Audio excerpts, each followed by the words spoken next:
What's up, internet fam? How are you guys doing? I'm doing okay. The only reason I'm not doing so well is because this is the 7th time I've tried to do this video. Okay, I don't want to get upset, but this is the 7th time I've shot this video. Okay, just lots of audio issues. So this week I decided to do like a part 2 of lesbian movies to watch during the quarantine because that video did surprisingly well, like 12,000 views or something, which is crazy for one of my videos, but I was pleasantly surprised. The only thing that really cut me right here was the fact that not many people subscribed to me, so that was kind of sad. Anywho's, if you are new or if you're not new and you just haven't subscribed to me, hit that subscribe button so you don't miss another one of my videos, because I post every single Wednesday, except last Wednesday, like I said, because I've shot this video 7 times. So let's just get into this video. And we're gonna start off with good old Netflix. Okay, so one of the first films that I watched this year from Netflix was The Half of It. I freaking loved that movie. I thought it was so stinking cute. The main character, Ellie, she's like this cute little Asian with glasses, and oh my god, she's so stinking precious. But she's not interested in love. She doesn't really, get the hype of it. She's, very smart. She just focuses on herself and her work and her dad. And this dude, he's like, yo, can you write me love letters to this girl that I'm crushing on? And she's like, are you ridiculous? And no. But he's like, come on, I'll pay you. And so she's like, okay, like she could use the money. So she does it. And she begins, writing these letters to Aster, the girl that this guy's crushing on. And she learns about Aster and she learns about, her life and all this, yada, yada, yada. And she just finds herself like slowly falling in love with her. I really enjoyed this film. So if you haven't seen The Half of It, I highly recommend checking that one out. The second movie we're gonna talk about is a documentary. So if you're not really into documentaries, this might not be your cup of tea. I'm personally not really into documentaries, but I enjoyed this one, so there's that. And it is called A Secret Love. And I like this one because not only is it, a true story, but it was a heartwarming kind of like story too. So these like 2 women, Pat and Terry. Terry's like a hotshot like baseball player back in the day. They, had a relationship, an intimate relationship for a really long time. And they kept it hidden for 70 years. 70 years they didn't let anybody know they were a couple. They just kept like, saying, oh, we're friends, we live together because the rent's so high, we just haven't met the right person. Oh yeah, we're dating, but we don't really want to get married.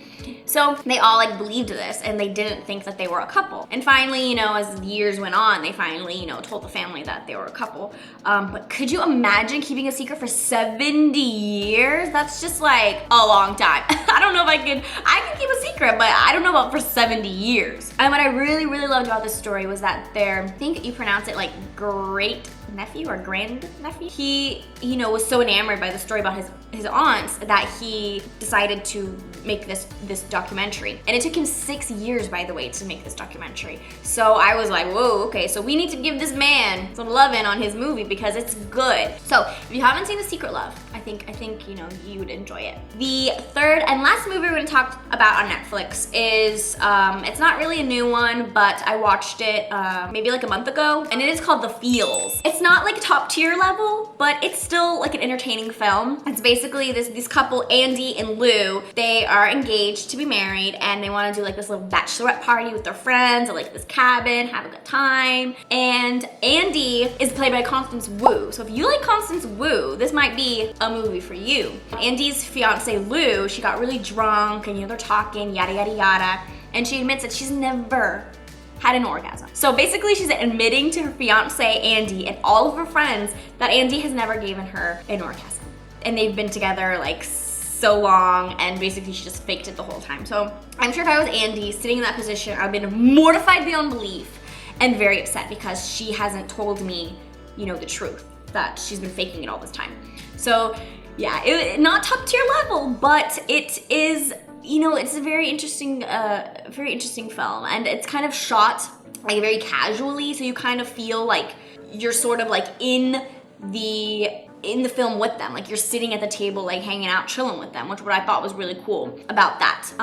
So if you're interested in that kind of film, I think you could give you could give the feels, you know, a go and you might like it. Okay, the next platform we're gonna go on to is Hulu. And I mean, Hulu didn't have too many choices that I really, you know, cared for, but meh. So the first one we're gonna talk about is not like her sexuality of one of the characters is not like really that big of the storyline, but I still enjoyed it and I felt like this would be a good one to talk about. And it is directed by a female, Olivia Wilde. So I mean, there's like a queer actress in it, a woman directing it, and a lesbian character in it. So that's like 3 things. I was like, okay. And it's hilarious, so I'm gonna add it. And it is called Booksmart. If you have not seen this film, I highly suggest it. I thought it was so stinking good. And basically, these 2 girls, Amy, who's a lesbian, and Molly, they have like had their head in the books like all the time. They're studying and they're worried about college.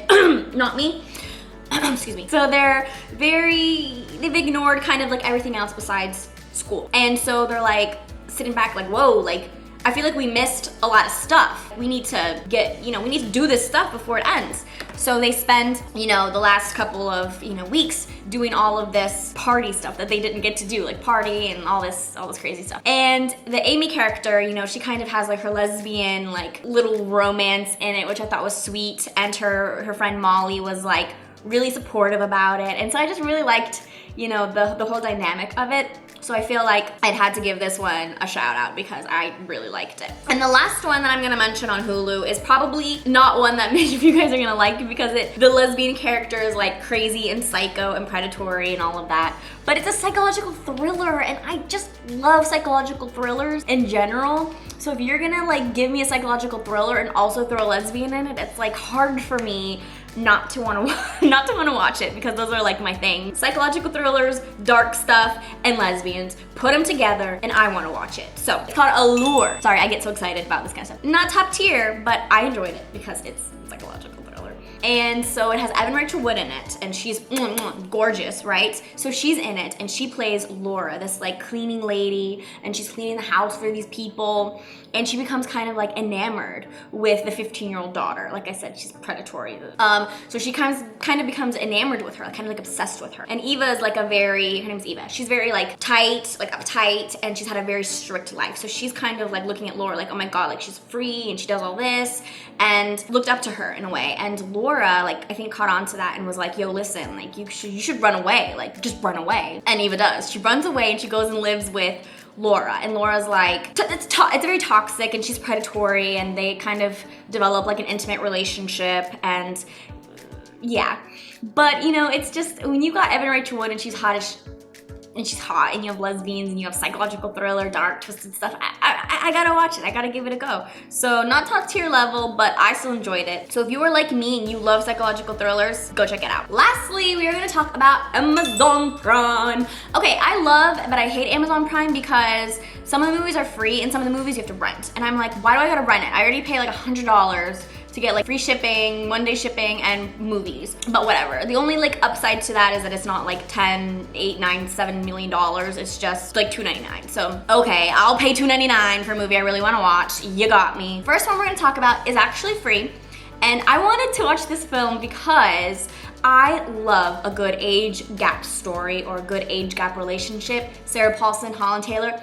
Love you guys. Shout out to my favorite couple, because I personally am 28, but I love middle-aged women. People are like, Ren, why are you still single? Like, you're cute, funny. And it's like, because I like middle-aged women. And you know, it's not easy to find sometimes. But this film is called True Love. And basically, True is the main character. She's like in her late 30s, maybe early 40s. And she has a friend named Suzanne, and her mom, Alice, is a widow now. And she's like in her 60s. And True and Alice kind of become friends. And Suzanne's kind of like catching on that maybe her mom is like more interested in True than she should be.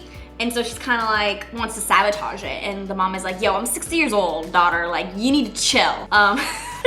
And so they, you know, have their friendship, and then it blossoms into something more. This film is not very sexual. It's a very mild film. It's not rated R in any way, shape, or form on that level. It's a very mild film, but I honestly enjoyed it, and I love a good age gap. Disclaimer, it is kind of sad. So if you don't like sad stuff like me, I'm forewarning you, because I cried everything. I cried at finding Nemo. I cried animated movies, guys. I cried in animated movies. That's like the biggest crybaby ever if you cry at animated movies. So I cry at those, and so I like to be warned if something's sad. I didn't know this was gonna be sad, so boo-hoo me, you know. So I'm just letting you know. So if you haven't seen that one, give it a go. The second film we're gonna talk about is one of my favorites. I love it, but you do have to pay it. So it's like $2.99 or something. But it's a good one. It's another kind of like twisted, like strange film, which you know I love. And then there's lesbians in it, so it's like win-win for me. It is called The Favorite. I watched this one in theaters and I watched it again, renting it. But it has Olivia Colman in it, who's just amazing, right? She plays Queen Anne, and she has like her little like helper slash side girl or something. Her name is Sarah. It's Sarah, but it's played by Rachel Weisz. And so her and Rachel Weisz's character, they have like a little like fling. And Rachel Weisz's character Sarah is like her main girl, right? And this new girl comes in. Her name's Abigail, and she's played by Emma Stone. And she's like, move over, I wanna be the queen's like bae. And Rachel Weisz's character is like, no, like this is my territory. And Emma Stone's character is like, no, I'm doing it. So she tries to weasel her way into the queen's heart, and she kind of succeeds. So the only thing I feel bad about is that the people treat the queen like crap. She's not a very nice person, but I mean, I can understand why, because everybody treats her like crap. Like, they just want to use her and abuse her. Like, it's sad. Like, why do you want to use and abuse somebody? Like, don't do that. Don't do that to the queen. I'm sorry, don't. Okay, but I really did love that film. So if I would recommend any film for you to watch, it would be watch this one or Booksmart, for sure. Like, top tier movies right there. Okay, the last film we're gonna talk about is an oldie, but it is like one of the first like lesbian films of like their time or something. So I always want to like pay homage to this movie because it, you know, is one of the first that came out where it wasn't like somebody was died or were crazy or like went back to a dude. Like, it was just like a cute romance story, and it is called Desert Hearts. And I think this movie is like from 1980, I want to say. And basically there's like this woman, you know, businesswoman, like a very tight, you know, person, like, you know, very type A, and she's getting a divorce, and so she goes to Reno, Nevada for like her divorce or something. She meets this like young, vibrant, like, you know, chill girl named Kay who's likes women, and she, you know, strikes up a friendship with Vivian, and you know how it goes. The romance evolves from that. So I really feel like if you haven't seen this movie, you should pay homage because it's a good story and it's like one of the first. And I don't know, I truly liked it. So that's all I have for right now. I'm sure there's like a trillion more movies out there that I've missed that might be like your favorite, and you're like, Brand, like, why would you miss this one? Like, okay, leave it down in the comments so that people can, you know, go down and see like the other films, because I can't talk about all of them. Just can't. It's impossible.